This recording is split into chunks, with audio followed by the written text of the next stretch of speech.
Previous classes. Guys, basics of mathematics में हमने rules of addition subtraction देख चुके हैं और रूल्स ऑफ मल्टीप्लिकेशन देख चुके हैं। उसमें हमने देखा था कि जब भी हम किसी भी दो वैल्यू को मल्टीप्लाई, ऐड या सब्ट्रैक्ट करते हैं तो जो हमारा फाइनल आंसर आता है उसका साइन क्या होता है, प्लस का साइन होता है या माइनस का साइन होता है। उसी तरीके से रूल्स ऑफ डिवीज़न होते हैं। इसमें हम देखते हैं कि जब भी हम कोई दो वैल्यू को डिवाइड करते हैं तो जो हमारा फाइनल आंसर आता है उसमें उसका साइन प्लस का रहेगा या माइनस का रहेगा। अगर आपने वो प्रीवियस वीडियो देखी नहीं है तो लिंक मैं आपको डिस्क्रिप्शन में देखूँगा, वो ज़रूर देखिएगा। तो चलिए स्टार्ट करते हैं। देखिए, रूल्स ऑफ डिवीज़न स्टार्ट करने से पहले कुछ बेसिक बात होती है जो आपको पता होना चाहिए। जैसे कि हम एक एग्जांपल लेते हैं, मैंने लिखा 10 डिवाइडेड बाई 2। अब इसको मैं ऐसे भी लिख सकता हूँ 10/2, और इसको फिर मैं ऐसे भी लिख सकता हूँ 10 को अंदर और 2 को बाहर। ठीक है। अच्छा, ये एक तरीके से फ्रैक्शन कहलाता है हमारा, और फ्रैक्शन में हम जानते हैं कि ऊपर की वैल्यू कहलाती है हमारी न्यूमरेटर। तो अगर ऐसा कभी भी लिखा हो तो ये ऊपर वाली वैल्यू न्यूमरेटर होती है, ठीक है, और नीचे वाली वैल्यू कहलाती है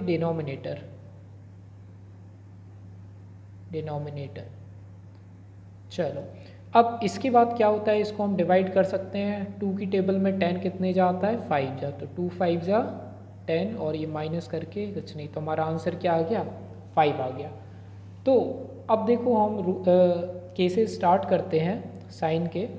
जैसे कि मैंने पहला केस लिया कि अगर कोई भी वैल्यू लिखी हुई है और ऊपर न्यूमरेटर में प्लस है और डिनोमिनेटर में भी प्लस हुआ, तो जब हमारा फाइनल आंसर आएगा उनको डिवाइड करने के बाद, तो जो फाइनल आंसर रहेगा उसका भी साइन प्लस का ही रहेगा। ठीक है। तो यहाँ एक बात और याद रखना कि इसका जो इन तीनों वैल्यू का जो फाइनल आंसर आया वो मेरा 5 आया। ठीक है। तो ये क्लियर हुआ केस 1। अगर ऊपर की वैल्यू प्लस में, नीचे की वैल्यू प्लस में, तो जो इनको सॉल्व करने के बाद जो हमारा फाइनल आंसर आएगा उसका जो साइन रहेगा वो भी प्लस में रहेगा। जैसे हम यही एग्जाम्पल ले लेते हैं, मैंने लिखा 10/2। ठीक है, इसको अभी हमने सॉल्व किया और इसका आंसर क्या है, मेरा 5 आया। तो पहले तो मुझे साइन को कंसीडर करना ही नहीं है ना, हमें सोचना ही नहीं है कि क्या साइन है।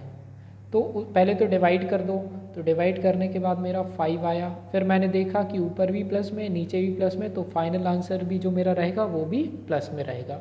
ठीक है। एक और एग्जांपल ले लेते हैं, जैसे कि मैंने लिखा 22/11। ठीक है, तो इसको हम डिवाइड कर सकते हैं। कैसे, इधर मैं कर देता हूँ 22/11, 11 2 जा 22, माइनस करेंगे कुछ नहीं, तो 2 मेरा क्या आएगा आंसर, और मैं देख रहा हूँ ऊपर नीचे प्लस है तो फाइनल आंसर भी प्लस में ही रहेगा। चलो दूसरा केस देखते हैं।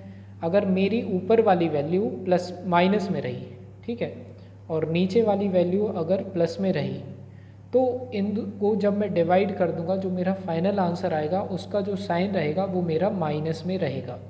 क्लियर है। अच्छा, यहाँ पर भी हमें ये नहीं देखना रहता डिवाइड करने के बाद कि कौन सी वैल्यू बड़ा ही है उसका साइन आएगा, ऐसा नहीं होता है। ऐसा बस प्लस और माइनस में होता है। जब हम एडिशन और सब्ट्रैक्शन के रूल पढ़े थे ना, उस केस में बस ऐसा होता है। मल्टीप्लिकेशन में भी ऐसा नहीं होता है कि जो वैल्यू बड़ी होगी उसका साइन लगेगा। ठीक है। अब ये आप देख सकते हैं प्रीवियस वीडियो में।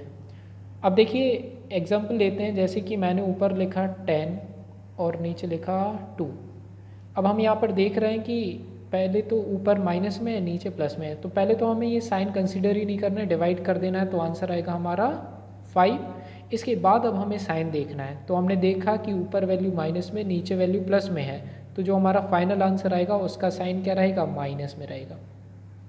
क्लियर है। एक और देखते हैं, आई थिंक आपको क्लियर हो गया होगा, तो एक और देखने की ज़रूरत नहीं है एग्जाम्पल। हम केस 3 देखते हैं। कोई भी डाउट हो तो आप कमेंट सेक्शन में बिल्कुल आराम से बता सकते हैं, डेफिनेटली आपकी पूरी क्वेरी सॉल्व होगी।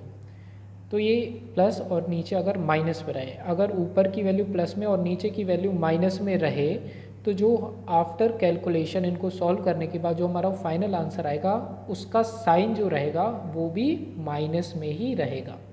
क्लियर है। तो ये 3rd केस होता है।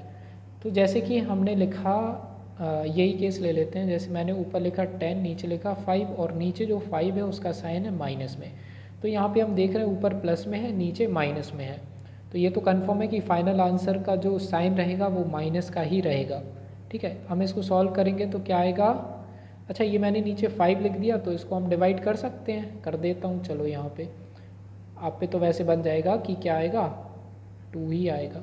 5 2 जा 10, तो ये जो 2 रहेगा ये मेरा आंसर आ जाएगा। अब साइन क्या लगेगा, माइनस का लगेगा। क्यों? क्योंकि अगर ऊपर प्लस नीचे माइनस तो जो फाइनल आंसर आता है उसका साइन माइनस पे लगता है। देखो यहाँ पे 10 बढ़ा था, लेकिन मैंने फाइनल आंसर में उसका साइन प्लस का नहीं लगाया ना, यहाँ तो 10 का साइन प्लस में था और बड़ी वैल्यू का मैंने साइन नहीं लगाया ना। तो ये याद रखेंगे आप, ठीक है, कि बड़ी वैल्यू का साइन नहीं लगता है डिवीज़न में। अब ये फर्स्ट केस हुआ, ये सेकंड केस हुआ, ये थर्ड केस हुआ। अब हम आते हैं केस नंबर 4 पर। केस नंबर 4 में ये हमसे क्या कहते हैं कि अगर पहली वैल्यू, ऊपर वाली वैल्यू न्यूमरेटर अगर माइनस में हुआ और डिनोमिनेटर भी अगर माइनस में हुआ, तो क्या होता है कि जो फाइनल आंसर आता है उसका जो साइन रहता है वो प्लस में हो जाता है। ठीक है, तो हम इसको एक एग्जांपल से ट्राई करते हैं। जैसे कि मैंने लिखा -10 और नीचे लिख दिया -2।